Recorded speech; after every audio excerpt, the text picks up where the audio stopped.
네, 오늘 함께 받을 말씀은 우리 미가서 2장 우리 7절부터 13절 말씀입니다. 우리 구약 성경 1293면에 하나님의 말씀이 있습니다. 미가서 2장 우리 7절부터 13절 말씀입니다. 네, 우리 찾으셨으면 말씀 교독하시고 우리 13절은 같이 합독하겠습니다. 너희 야곱의 족속아 어찌 이르기를 여호와의 영이 성급하시다 하겠느냐, 그의 행위가 이러하시다 하겠느냐, 나의 말이 정직하게 행하는 자에게 유익하지 아니하냐.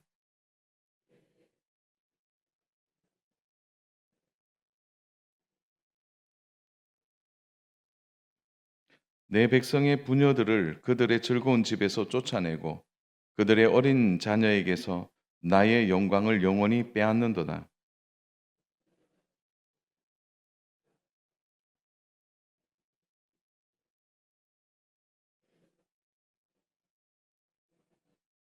사람이 만일 허망하게 행하며 거짓말로 이르기를 내가 포도주와 독주에 대하여 내게 예언하리라 할 것 같으면 그 사람이 이 백성의 선지자가 되리로다.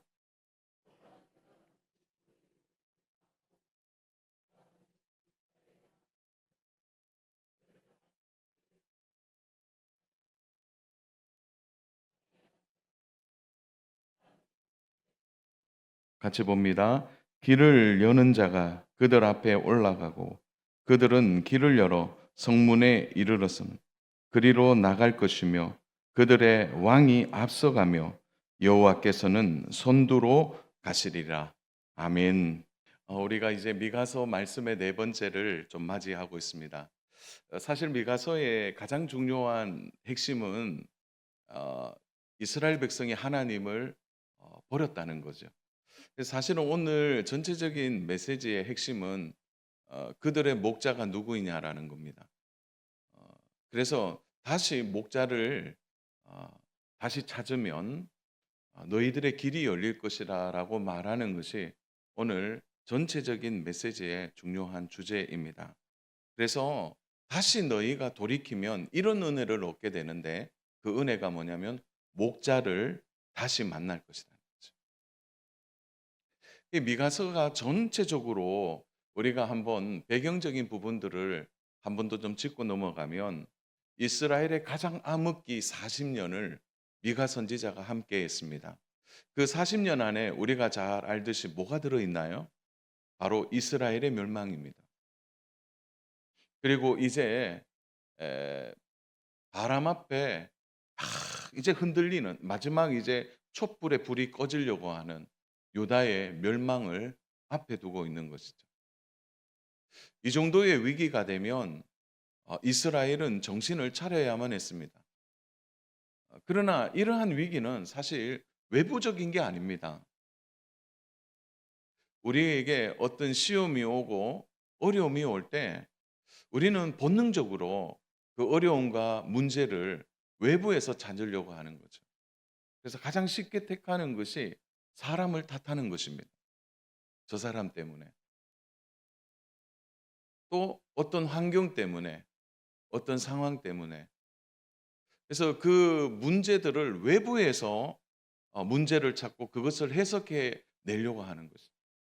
그러나 사실은 이스라엘 백성들에게 아수르의 군사력이 문제는 아닙니다. 또한 어떤 가장 큰 제국의 어떤 힘들, 국제 정세, 어려움들 그게 문제가 아니라는 거죠. 가장 큰 것은 오히려 내부의 불신앙입니다. 그래서 미가가 1장, 2장에서 계속 강조하는 것이 너희의 목자가 누구냐라는 거예요. 너희는 누구를 믿고 지금까지 왔느냐라는 겁니다. 이들은 목자 대신 하나님을 따르기보다는 세상을 더 따르고 있는 거죠. 왜냐하면 하나님보다 세상이 더 좋은 겁니다. 왜냐하면 세상에서 잘 되는 것이 더 그들에게는 더 귀한 가치로 여겨졌기 때문에 그런 것입니다. 그래서 하나님을 신실하게 믿고 좀 하나님과 함께 가는 그런 어떤 삶보다는 예 그들이 더 선호한 것은 하나님은 어차피 우리의 하나님이시니까 이 세상에서 얻어야 될 물질적인 축복에 대하여 더 관심을 갖게 되는 것입니다. 예 한마디로 다시 정리하면 이들은 그 하나님 중심이 아니라는 거. 오히려 그들은 세상을 중심으로 살아가는 자들이랬다는 거죠. 그래서 하나님이 한번 충격을 준 것입니다. 그리고 다시 한번 너희의 신앙을 돌아볼 것을 말씀해 주신 것이죠. 그러나 이미 눈이 어두워져 있는 겁니다. 앞이 보이지 않고 사람만 보이는 것입니다. 어린 시절 저는 정말 기억에 이렇게 몇 가지의 중요한 장면들을 어 안 잊고 사는데요. 그중에 하나가 뭐냐면 어떤 외국의 이 코미디 프로였는데 어떤 사람이 그 방 안에 페인트 칠을 흰색 페인트를 열심히 칠했어요. 그리고 이제 저녁에 남편이 이제 퇴근하고 들어왔는데 이제 불을 꺼 놓은 상태니까 그래서 불을 켜려고 이제 벽을 더듬는 거죠. 그 페인트가 덜 말랐는데 더듬거리면 어떻게 되겠습니까? 그래서 넘어지고 또 불을 이 스위치를 못 찾으니까 막 거기서 좌충우돌하다가 불을 켜 보니까 온통 벽이 뭘로 돼 있냐면 손바닥 자국으로 돼 있는. 그때 참 많이 웃었던 기억이 나는 거예요. 그게 어두우니까 이게 못 찾는 겁니다. 어두우니까 오히려 만들어 놓았던 모든 게 다 무너져 버리는 거예요. 그들의 눈이 어두워진 이유는 무엇입니까? 세상에 눈을 떴기 때문에 그런 거죠. 그러니까 세상에 눈을 뜨니까 하나님에 대해서 점점 어두워지게 되는 것이죠. 그들의 눈이 얼마나 어두운지 미가는 오늘 7절 말씀에서 그들을 고발하고 있습니다. 우리 7절 말씀 우리 같이 한번 합독하겠습니다. 너희 야곱의 족속아 어찌 이르기를 여호와의 영이 성급하시다 하겠느냐 그의 행위가 이러하시다 하겠느냐 나의 말이 정직하게 행하는 자에게 유익하지 아니하냐. 자, 미가가 뭐라고 이야기하냐면 너희가 하나님에 대해서 너무 잘못 생각하고 있다는 거죠. 그들은 이러한 위기, 이제 북이스라엘이 넘어지고 남유다가 넘어지는 마지막 이 상황 앞에서 이러한 심판을 주시는 하나님에 대해서 그들은 뭐라고 얘기하고 있습니까?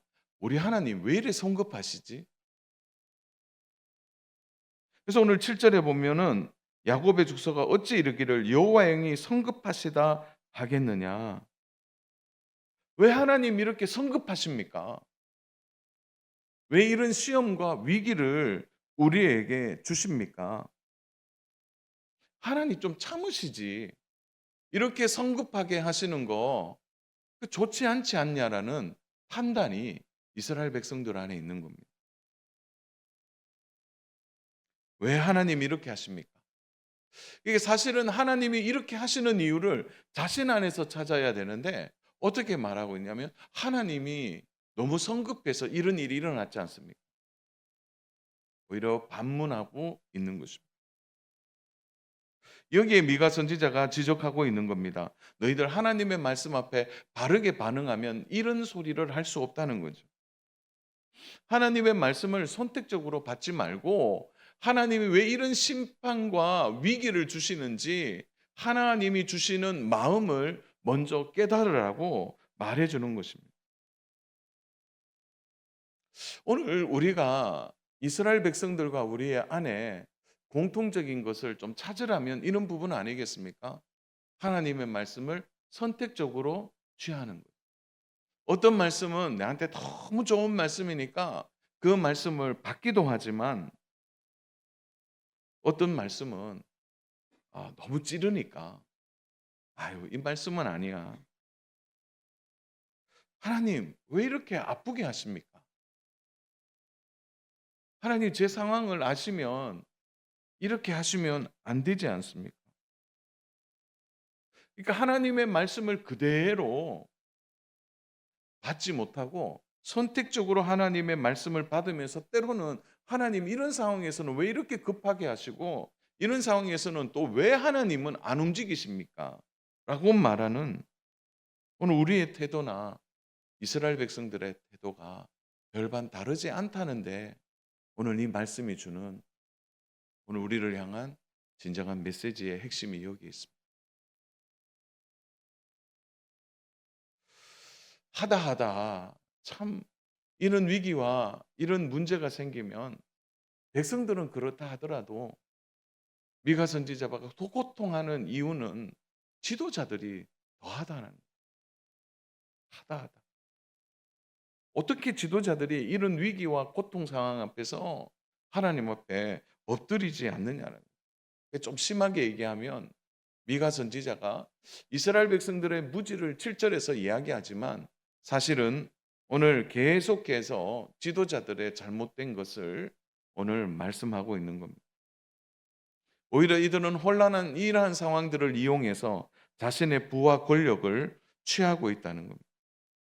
오늘 가만히 보면 지도자들의 모습 안에도 이런 모습이 담겨 있는 거죠. 자, 그러면 이스라엘의 지도자들이 어디에 더 관심이 있었나요? 우리 8절 9절 같이 한번 보겠습니다. 8절 9절 근래에 내 백성이 원수같이 일어나서 전쟁을 피하여 평안히 지나가는 자들의 의복에서 겉옷을 벗기며 내 백성의 부녀들을 그들의 즐거운 집에서 쫓아내고 그들의 어린 자녀에게서 나의 영광을 영원히 빼앗는도다. 백성들은 이제 깨닫는 거예요. 이거 전쟁이 곧 일어나면 우리가 어떻게 되는 건 아닌가? 그러니까 백성들이 가장 먼저 취하는 건 뭐냐면 그 자리를 떠나는 것이. 다르게 얘기하면 피난 가는 겁니다. 피난 가는. 이 피난을 가기 위해서 간단한 짐을 가지고 이제 피난을 떠나는 것이죠. 그러면 지도자들이 어떻게 해야 될까요? 그들을 안심시키고 또 그들에 대하여 오늘 우리가 함께 기도하고 함께 엎드리자. 이게 지도자인데 어떻게 하냐면 길을 딱 막고 자신의 권력을 가지고 이들을 통과하지 못하도록 만든 겁니다. 그리고 통행세로 어떻게 하냐면 전쟁을 피하여 편안히 지나가는 자들의 의복에서 겉옷을 벗겼다는 거예요. 지나가려면 옷을 내놓으라는 거예요. 그러니까 딱 어떻게 보면 통행료. 이게 말은 통행료지 이거는 그냥 뭐 갈치죠, 갈치. 그런데 큰 비극은 뭐냐면 이 겉옷에 있습니다. 왜냐하면 겉옷은 어떤 것입니까? 생존에 가장 중요한 필수품이죠. 낮에는 옷이 되고 밤에는 이불이 되는 것입니다. 이 겉옷을 빼앗아 가는 것은 무엇을 이야기하는 것입니까? 그들에게 가장 중요한 생존의 위기를 오히려 지도자들이 더하고 있는 것입니다. 율법 안에 보면 겉옷을 저당 잡혔다면은 해가 지기 전에 다시 돌려주라고 말하고 있습니다. 그만큼 겉옷이 중요한 일이죠. 그러니까 지도자들은 관심이 없는 겁니다. 겉옷을 빼앗아가는 거예요. 그래서 8절에 제일 먼저 나오는 단어가 근래에라는 단어인데 요 근래에라는 단어가 참 독특한 표현인데요.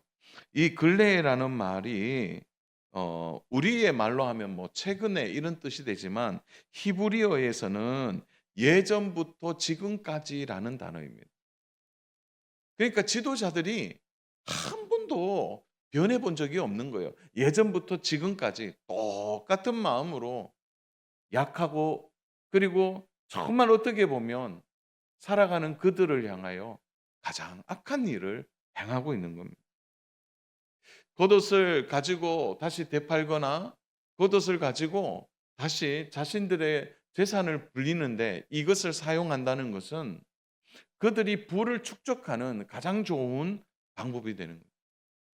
위기가 있고 지금 나라가 넘어가는 상황에서 피난 가는 그들을 잡아서 겉옷을 송두리째 벗겨서 자신의 부를 그리고 권력을 이용하여 채운다는 것은 지도자들이 지금 어디까지 나가 있는지를 여실히 보여주는 것입니다. 또한 9절에서는 부녀들과 어린 자녀들을 집에서 쫓아냈다라고 말하고 있습니다. 여기서 성인 남자가 이 가장이죠. 가장이 등장하지 않는 것은 바로 이 부녀와 자녀들, 다시 말해서 남편이 없는 여성과 자녀들을 의미하는 겁니다. 그러니까 그 당시에 가장 연약한 자들, 그 권력의 힘 앞에서 꼼짝할 수 없는 이들마저도 그들이 겨우 바람을 피하고 그들이 살아갈 수 있는 삶의 터전조차도 빼앗아 버렸다. 이렇게 말하는 겁니다.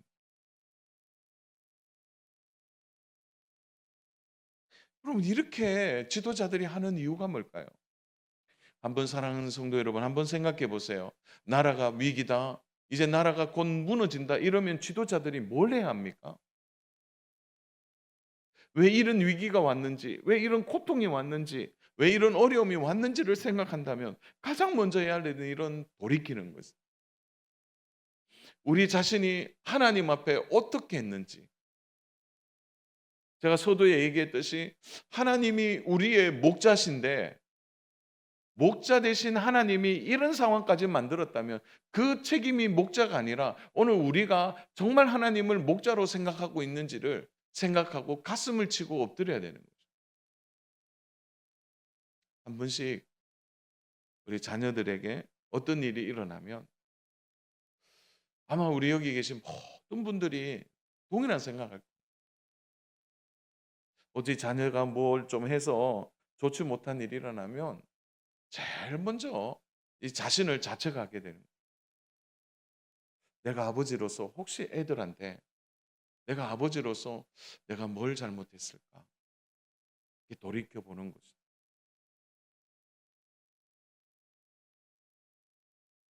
오늘 나라가 어렵고 힘든 상황에 정치인들을 탓하고 지도자를 탓하기 전에 먼저 내 자신이 하나님과의 관계 앞에서 먼저 어떤지를 생각해 봐야 하는 거예요. 오늘 이 지도자들이 행하는 모습을 우리는 안타깝게 보면서 나와 상관이 없다 생각하면 안 된다는 거예요. 이들이 가지고 있는 부와 권력을 가지고 더 많은 부를 누리려고 하고 더 많은 권력의 힘을 가지고 이렇게 하나님 앞에서 잘못된 일을 하고 있는 가장 중요한 이유는 뭡니까? 바로 세상의 힘을 세상의 방법으로 해결하려고 하는 거죠. 지금 이런 위기를 넘어가는 것은 더 많은 부를 축적하고 더 많은 물질이 있으면 이 위기를 이겨낼 수 있다는 생각입니다. 정말 그런 것입니까? 세상에 거대한 힘이 밀려올 때 그래 이 세상은 세상의 방식으로 풀어야 한다라는 그것이 어디에 하나님의 말씀에 연결되어 이들이 취하고 있는 것입니까? 전혀 하나님의 말씀과는 상관이 없는 것입니다. 우리의 신앙이 때로는 밑바닥을 드러낼 때가 있죠. 그때가 언제입니까? 하나님이 우리에게 주시는 어떤 문제 앞에 어떤 상황 앞에 그 문제를 인간적인 방법으로 풀어내려고 하는 거예요. 세상적인 방법으로 그것을 가지고 어떻게 해 보려고 하는 것입니다. 정말 그러면 문제가 해결되는 것입니다.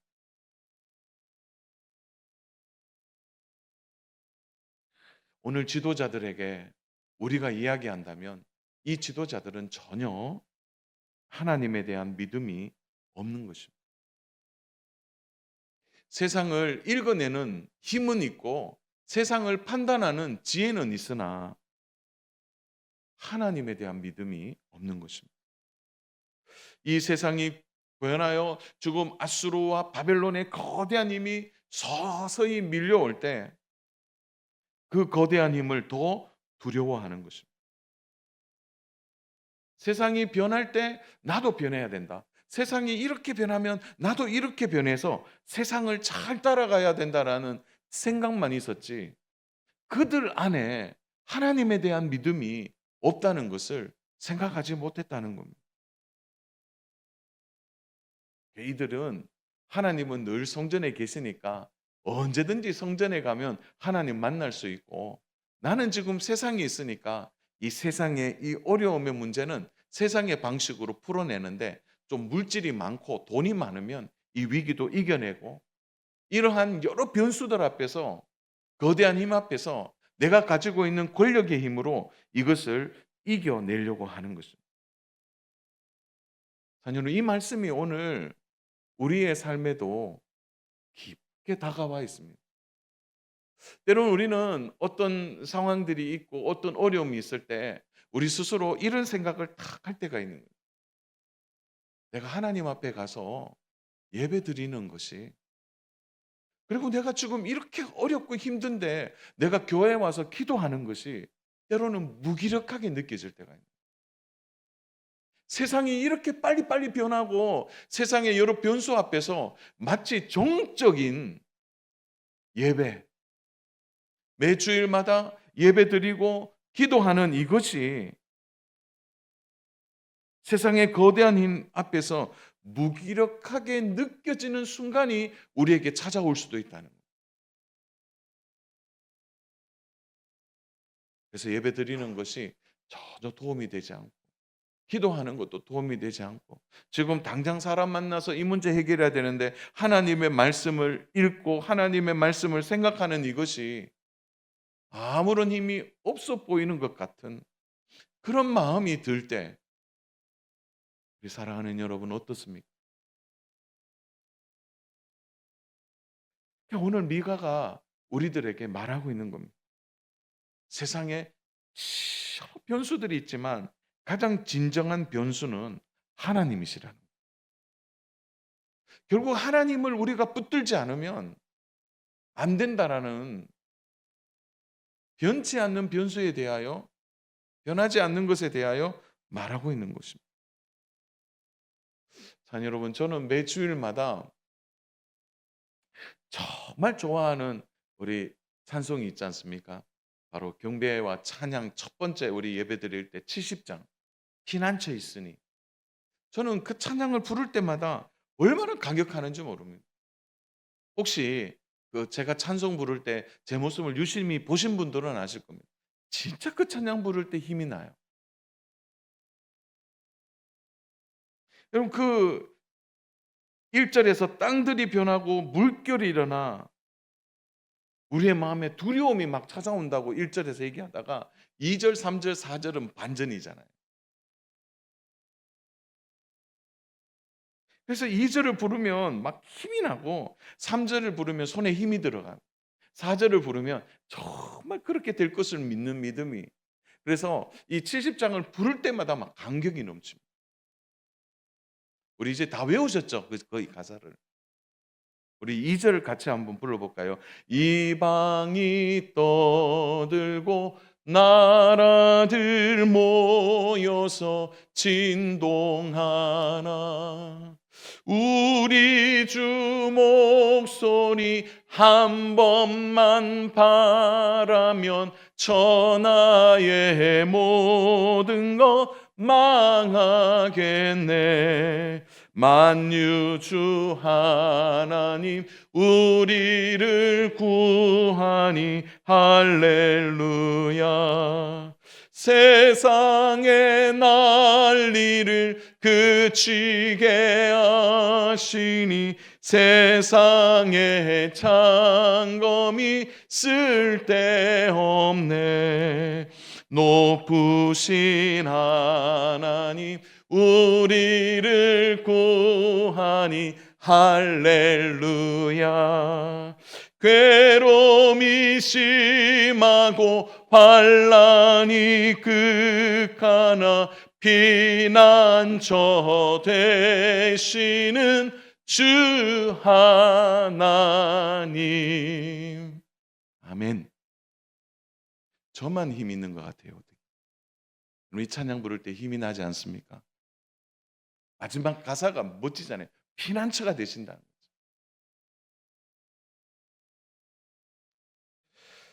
미가는 이러한 모든 상황 앞에 이스라엘 백성들을 위한 가장 안타까운 것은 바로 앞에 해결이 있음에도 불구하고 그들이 세상을 의지한다는 거예요. 지도자들의 엉뚱함, 하나님을 붙들지 않는 그들의 모습 앞에. 그게 사실은 이스라엘의 위기는 찻잔 속의 폭풍과도 같은 것이죠. 세상의 힘과 변화가 아무리 대단하고 위대한 것 같지만 오히려 하나님을 붙드는 이스라엘, 하나님을 의지하는 하나님의 자녀들에게는 이 모든 것이 아무것도 아니라는 거예요. 그래서 하나님께 돌아올 것을 미가 선지자가 말하고 있는 거예요. 여러분, 정답을 알고 있는 미가 선지자가 얼마나 답답할까요? 그때 미가 선지자가 하나님의 말씀을 그대로 전합니다. 충격적인 말씀이죠. 10절. 우리 같이 한번 10절 말씀인데요. 우리 10절 말씀 같이 한번 읽겠습니다. 시작.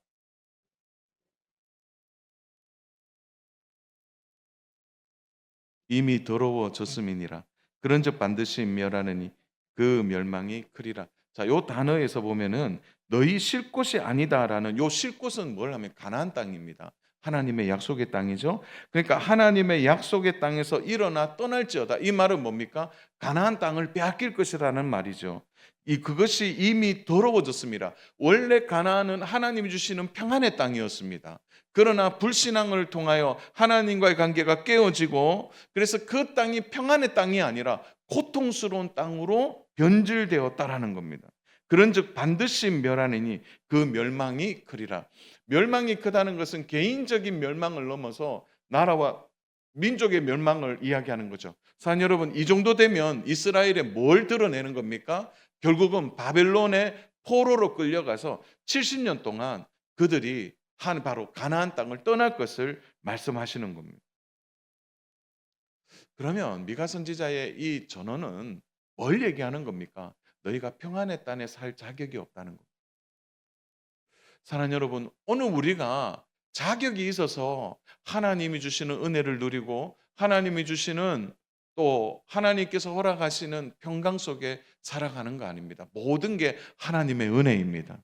그래서 그 은혜를 알면 그 은혜를 유지하기 위하여 오늘 우리의 신앙을 끊임없이 하나님 앞에 돌아보고 하나님과의 관계를 다시 생각해야 되는데 이스라엘은 그렇게 하지 않았다는 거예요.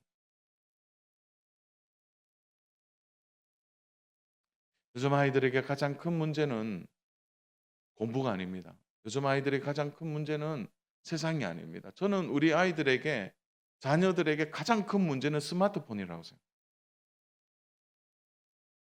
우리가 아이들에게 스마트폰을 사준 이유는 유익이 더 컸기 때문이죠. 아이들과 통화하고 요즘 시대가 그러니까 아이들과 전화 통화하고 아이들의 상황을 체크하고 환경을 체크하고 그래서 스마트폰을 통해서 아이들과 대화하고 그래서 아이들에게 사줬지만 이 스마트폰이 아이들의 삶 전체를 움직이는 거예요. 그래서 때로는 고통스럽지만 부모님들이 결단하는 게 있죠. 스마트폰을 제한하는 겁니다. 때로는요.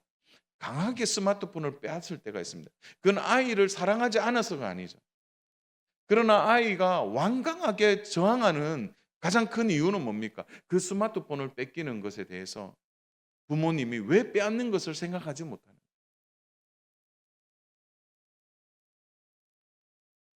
오늘 이스라엘이 그런 상황이에요. 그들에게 하나님이 가나안 땅에 머물지 못하고 떠나게 하는 이유는 뭡니까? 그들이 다시 하나님 앞에 어떻게 살아야 될지를 전혀 모르고 있는 거죠. 요즘 이 정도 충격이 오면 이스라엘 백성들이 야, 큰일 났다 이렇게 해야 되는데 과간입니다. 우리 11절 우리 같이 한번 읽어보겠습니다. 11절 사람이 만일 허망하게 행하며 거짓말로 이르기를 내가 포도주와 독주에 대하여 내게 예언하리라 할 것 같으면 그 사람이 이 백성의 선지자가 되리라. 여러분, 포도주는 풍요를 상징하고 기쁨을 상징하는 잔치를 상징하는 거예요.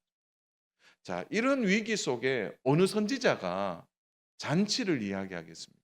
어느 선지자가 풍요를 얘기하겠습니까? 지금 막 위기가 몰려오는데 여러분 괜찮습니다. 지금 풍요롭습니다. 오히려 이러한 때에 우리 모두는 잔치하고 기쁨을 누리습니다. 그렇게 말할 선지자가 어디 있냐? 그런데 이스라엘 백성은 그런 선지자를 찾고 있다는 거죠. 좋은 말을 하고 마음을 맞추는 선지자를 찾는다. 이렇게 말하고 있는 거예요. 그러니까 뭡니까? 선택적으로 하나님 말씀을 자기들이 들을 선지자를 찾는다는 겁니다. 이게 이스라엘 사회의 현실이었다는 겁니다. 그걸 미가가 고발하고 있는 것입니다. 주 안의 사랑 여러분, 오늘 하나님이 주시는 이 강단에서 정말 하나님의 말씀이 그대로 선포되기를 기도해 주십시오. 미가 선지자가 이미 예언한 대로 이스라엘은 망했고, 또한 그들은 다시 돌아와 하나님이 자신들의 목자 되심을 인정하는 그러한 역사의 흐름이 있지만, 오늘 우리들에게는 다가올 앞날에 대하여 오늘 우리는 진지하게 돌아봐야 합니다. 오늘 강단이 하나님의 말씀이 그대로 선포되어지고, 선포되는 하나님의 말씀 앞에 우리 모두가 두려움으로, 하나님의 말씀 앞에 찔림으로 하나님 앞에 엎드리는 은혜가 있어요. 그래서 주의 종들을 위해 기도해 주셔야 합니다. 바른 말씀의 선포가 일어나도록. 하나님이 책망하실 때 싫어하지 마십시오. 그 책망 속에 우리의 살 길이 있습니다. 제가 아무도 아멘 안 할 줄 알았습니다. 여러분, 그 책망과 경고 속에 우리의 살 길이 열린다는 거 믿으시기를 바랍니다. 우리 정말 들어야 됩니다. 제가 말씀을 준비하다가 여기까지 준비하면서 참 힘들었는데, 사실 이 말씀이 지난주 목요일 날 말씀 준비를 하면서 그런 마음이 들었어요. 야, 여기까지만 보면 절망이다. 그런데 보십시오. 하나님이 경고 다음에 하나님께서 다시 돌이켜 하나님께 돌아올 이스라엘 백성들에게 어떻게 말씀하십니까? 12절과 13절을 보십시오. 우리 12절 13절 오늘 결론의 말씀으로 같이 읽겠습니다.